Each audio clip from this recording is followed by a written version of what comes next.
Let's be real for a second. If you clicked on this video, chances are you've asked yourself something like, why am I still broke no matter how hard I try? You hustle, you work long hours, maybe you've tried side hustles, but somehow it feels like you're stuck on a treadmill running hard and getting nowhere financially. Today, I'm not going to give you fluffy advice or pretend that a $7 course is going to change your life. Instead, I'm giving you the harsh truths, the kind no money guru wants to say out loud, because it doesn't sell courses, it doesn't go viral, and it definitely doesn't make people feel good. But it might finally wake you up. One, you're playing offense with no defense. Everyone wants to make more money. That's the sexy part. But if you're still broke, chances are you're ignoring the boring stuff. Your spending, your debt, your habits. It's like trying to fill a bucket with holes in it. Until you plug the leaks, those small, mindless purchases, the subscriptions you forgot about, the debt that's quietly charging you 20% interest, you'll stay broke, no matter how much you earn. Rich people don't just make money, they keep it. And if you're not tracking what you spend, you're not in control, you're guessing. And guessing is expensive. 2, you think being busy means being productive.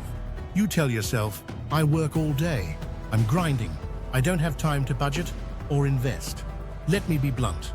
Being busy is not the same as being strategic. Scrolling for hours to find the perfect side hustle isn't progress. Working 3 jobs but never building a skill that scales, that's survival, not strategy. You don't need to do more, you need to do better. 3, you're still hoping for a shortcut. Crypto pumps, lottery tickets, that sure thing a friend told you about.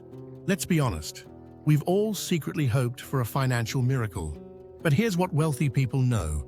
Slow, consistent effort beats random, desperate sprints every single time. The reason you're still broke might be because you're chasing hacks instead of building habits. A budget is boring. Index funds are boring.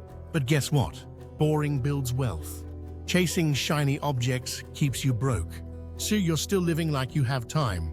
You say, I'll start next month, when I get a raise, when life calms down. But next month becomes next year, and next year becomes maybe someday. Here's a brutal reality. You are running out of time, not in a doomsday way, in a compound interest way. Every day you wait to invest, build a skill, or take control of your money is a day your future self has to work harder to catch up.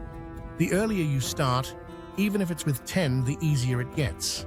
5, you don't actually believe you deserve wealth. This one stings. Some of you are broke because deep down, you believe you're supposed to be. Maybe you grew up hearing money is the root of all evil, or people like us don't get rich. Maybe every time you start getting ahead, you self-sabotage because wealth feels uncomfortable. Until you stop seeing wealth as something other people get, you'll keep pushing it away, even if you don't realize it. So what do you actually do? Now that we've cut through the fluff, here's how you start moving from broke to building wealth. Track every dollar for the next 30 days. Not to judge yourself, but to wake up. Cut what doesn't serve you, yes, even the stuff you like. Short-term discomfort is better than long-term stress. Start with one income stream that grows: freelance, content, a digital product. Don't try to do 5 at once. Study wealthy habits, not just wealthy people. Skills like negotiation, sales, marketing, and emotional control will make you more money than any trend. Final thought. The good news, you can break out.